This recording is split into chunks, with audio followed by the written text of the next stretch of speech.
Ya udah, kita tidur aja. Nggak usah mikirin Talita lagi. Toh sekarang ibunya juga sudah sembuh.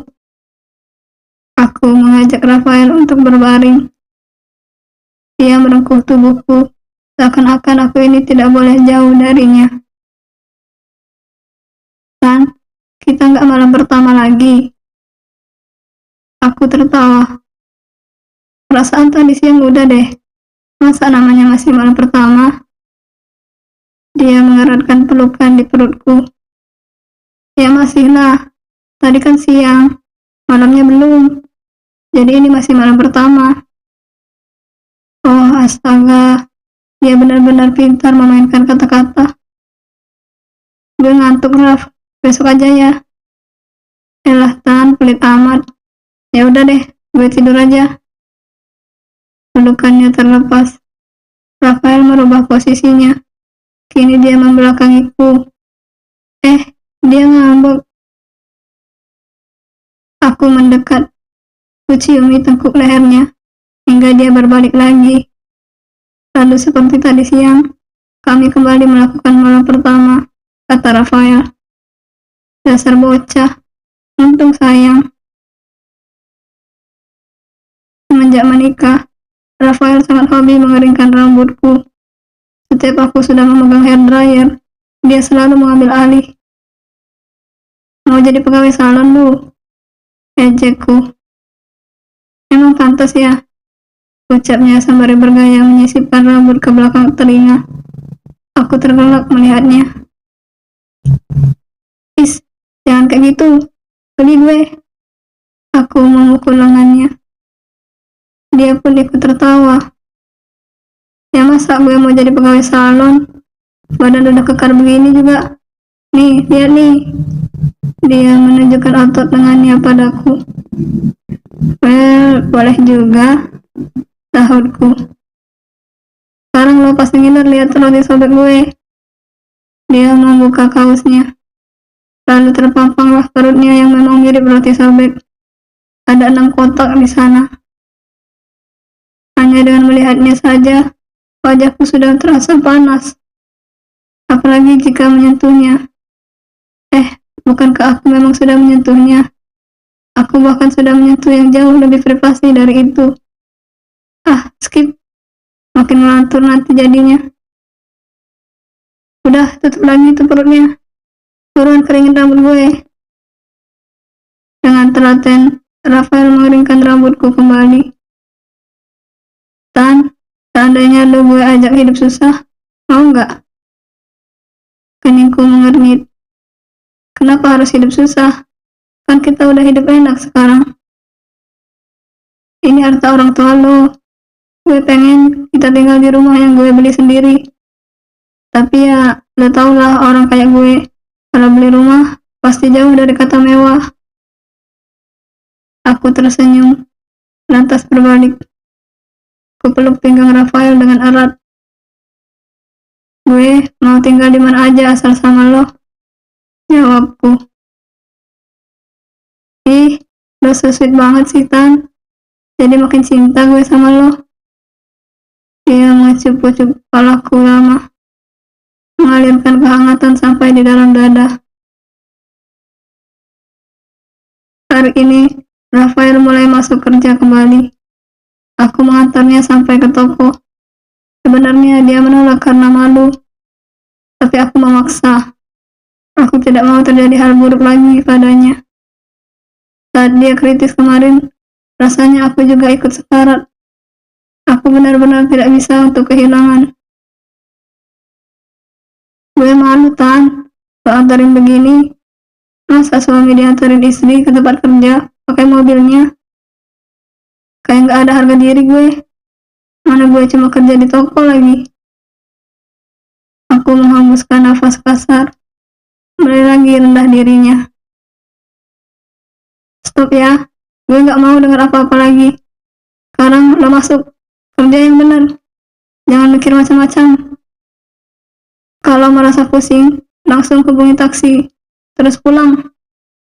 Tegasku. Kini dia tertawa. Ada yang salah memangnya. Sekarang sekarang gue jadi kayak bocah beneran, Tan. Udah sampai segitunya sama gue. Aku mencubit. Udah, masuk sana. Sini, cium dulu. Aku tersenyum, lalu mendekat. Dia membingkai wajahku menggunakan kedua telapak tangan, kemudian mencium keningku lama. Mataku refleks terpejam, merasakan manisnya momen-momen indah yang tercipta saat bersamanya. Love you, ucapnya lembut. Love you too, aku menjawab malu-malu, jadi merasa seperti ABG lagi. Rafael seperti enggan turun dari mobil. Dia kini menggenggam tanganku. Sikapnya semakin hari semakin manis saja. Udah sana, aku mengingatkan. Sebenarnya aku pun enggan jauh-jauh darinya. Tapi hidup dengan cinta saja tidak cukup kan? Kami juga harus kerja agar lalu bisa makan. Akhirnya Rafael turun. Kuamati dia sampai masuk ke dalam toko. Kawan-kawannya langsung menyambut dengan heboh. Aku bersyukur karena karyawan di toko kebanyakan laki-laki. Setidaknya Rafael tidak terlalu berat menjaga mata dan hati.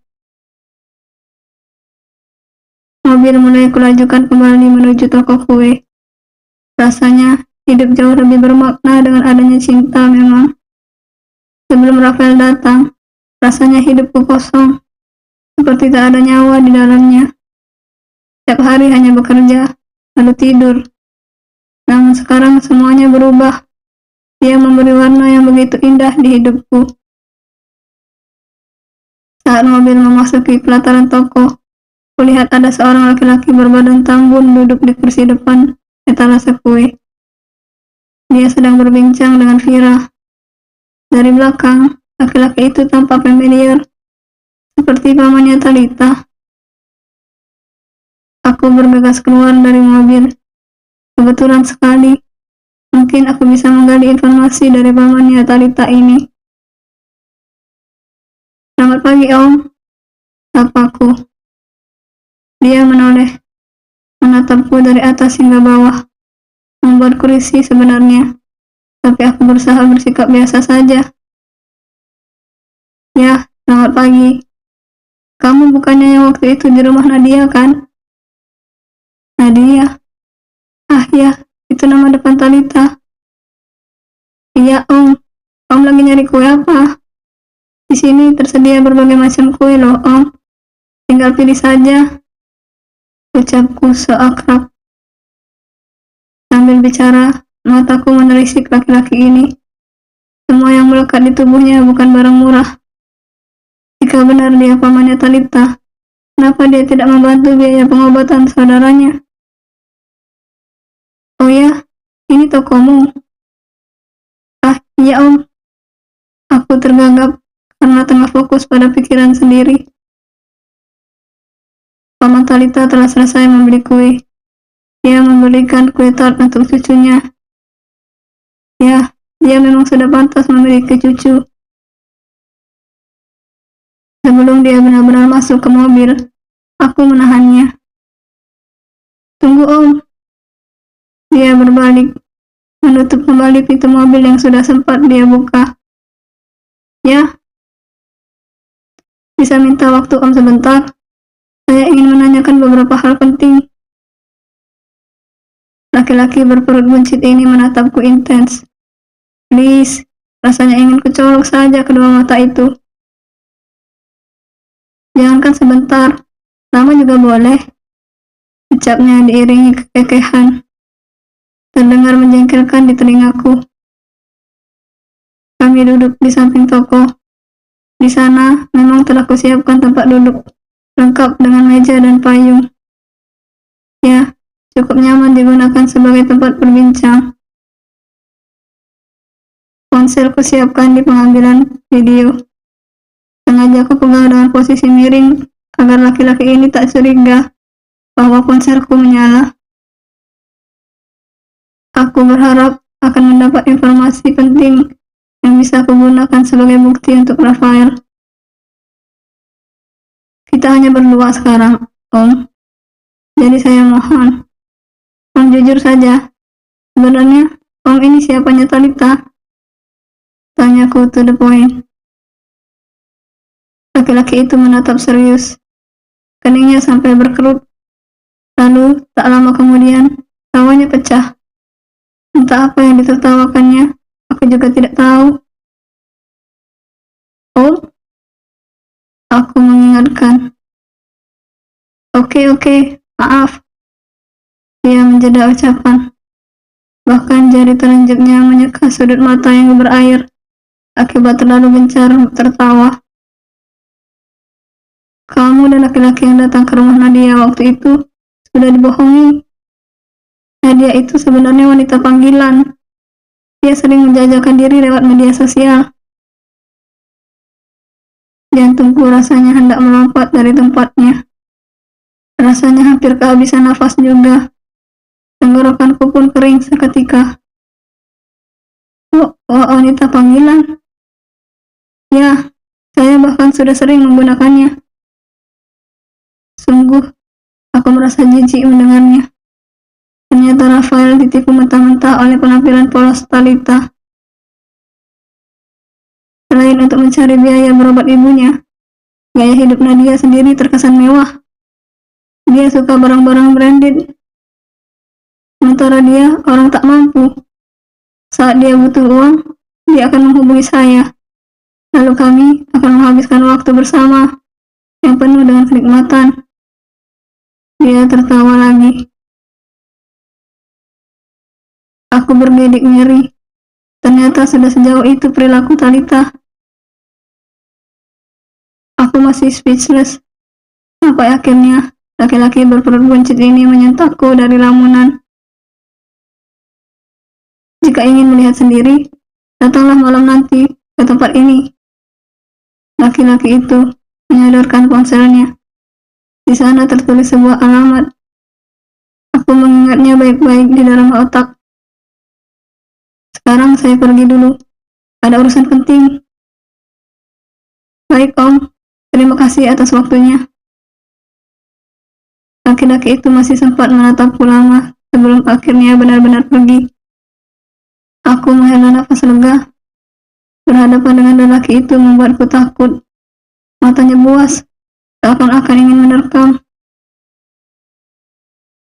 Kuhentikan pengambilan video, lalu kuputar hasilnya. Sempurna, gambar jelas, suara juga jelas. Kukirim langsung video itu ke nomor Rafael. Kukirimkan pesan juga bahwa nanti malam aku menunggunya di alamat yang laki-laki tadi berikan. Aku ingin dia melihat sendiri bagaimana kelakuan Talita. Aku kembali lagi ke dalam toko. Fira langsung menarik tanganku begitu aku masuk. Kenapa sih, Fir? Bumaya ngapain ngobrol sama orang ngomis tadi? Dia bikin ngeri tahu nggak, Bu? Tatapannya itu seakan-akan menelanjangi. Saya jadi keder. Aku menepuk bahu Fira. Nggak apa-apa, cuma ada urusan sedikit aja. Kamu nggak usah takut. Dia nggak akan datang kecuali sebagai pembeli. Fira menghela nafas pelan. Terlihat jelas ketakutan di wajahnya. Jangankan dia, aku sendiri juga takut. Malam tiba, aku sudah meluncur ke lokasi. Terakhir kulihat, pesanku untuk Rafael masih centang satu. Sepertinya dia belum punya kesempatan membukanya. Kurogoh ponsel di dalam tas untuk mengeceknya lagi. Siapa tahu sudah ada balasan. Yah, lowbat. Kenapa bisa lupa ngecas sih? Aku memukul kemudi dengan kesal. Bagaimana caraku berkomunikasi dengan Rafael jika seperti ini? Lebih baik aku tunggu saja di mobil sampai Rafael datang. Setelah dia membuka pesan, dia pasti datang. Baru saja aku tiba, sosok Talita muncul. Dia menggandeng laki-laki tadi siang. Aku sudah hampir membuka pintu mobil, tapi urung kulakukan. Aku harus menunggu Rafael. Tapi kalau mereka dibiarkan masuk ke tempat itu, nanti bagaimana cara dan Rafael masuk? Masa ia harus pura-pura jadi... Tidak, aku harus mencegah mereka masuk ke dalam sana. Aku menghela nafas panjang sebelum benar-benar turun dari mobil. Lalu setelah siap, aku menghampiri mereka. Tanta, gadis itu menoleh. Raut terkejut begitu jelas terlihat di wajahnya. Wajah yang penuh makeup tebal, bajunya pun kurang bahan, hingga bagian tubuh yang memang sudah menonjol jadi semakin menonjol. Aku mendekat. Mbak Mayang, Mbak ngapain di sini? Jadi selama ini lo tipu gue sama Rafael? Iya, ini kerjaan lo. Talita melepas tangannya dari laki-laki mata keranjang itu, lalu ganti menarik tanganku. Jangan ikut campur, dan jangan berani-beraninya bilang sama Rafael.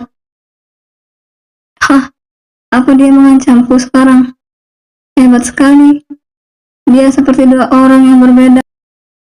Kemarin begitu polos dan sederhana saat di rumah, lalu sekarang begitu liar dan buas. Luar biasa sekali. Terlambat, dia sudah tahu semuanya. Sebentar lagi dia juga bakalan kesini. Jadi, lo gak akan bisa manfaatin dia ataupun gue lagi. Sengitku. Talita tampak gusar. Lalu, dia memanggil seseorang yang sepertinya petugas keamanan. Wan, urus orang ini. Dia mau bikin onar. Amanin sebelum Mami ngamuk ntar. Atau lo bawa masuk juga boleh. Mami pasti senang dapat barang baru. Perasaanku berubah tak karuan saat dia memerintah laki-laki berbadan besar di depan pintu masuk itu untuk membawaku. Beres. Laki-laki itu berjalan ke arahku. Aku mulai lari, namun laki-laki itu berhasil mencekal tanganku. Sini loh. Laki-laki itu menyeretku. Lepasin. Aku mencoba melepaskan diri. Rafael, tolongin gue. Rafael kemana? Kenapa dia belum datang juga? Aku terus berontak, menendang, menggigit, bahkan meludahi orang ini. Tapi dia seakan tak merasakan itu semua. Langkahnya tetap tegap sampai berhenti di sebuah ruangan. Tampak seorang wanita berbadan sintal tengah duduk di sebuah sofa sembari menghisap rokok. Nih, gue punya barang baru. Mulus tanpa lecet sedikit pun. Aku menggeleng. Lepasin gue. Wanita itu berdiri. Dia menelisik tubuhku. Aku memalingkan wajah dengan kesal. Tak sudi melihat wajahnya. Lalu dengan kasar dia menarik daguku hingga tatapan kami bertemu. Cantik juga. Bawa ke ruangan sebelah. Gak perlu dandan juga udah cantik dia. Siap nih. Laki-laki itu menyeretku lagi. Dilemparnya tubuhku ke dalam sebuah ruangan. Aku bangkit, namun belum sempat mencapai pintu. Laki-laki itu sudah menutupnya. Buka pintunya. Aku menggedor-gedor. Sial, rencanaku gagal total. Keadaan jadi balik menyerangku. Tak lama kemudian, pintu akhirnya terbuka. Muncul serawat wajah beringas dari sana. Bau alkohol pun menyeruak menusuk indera penciuman. Laki-laki itu menutup lagi pintunya. Jangan mendekat. Aku bergerak mundur. Dia tertawa. Saya suka dengan yang malu-malu mau begini. Tak sia-sia saya bayar kamu mahal. Shit. Sepertinya wanita yang dipanggil Mami tadi benar-benar menjualku. Damn. Rafael, please help me. Bersambung.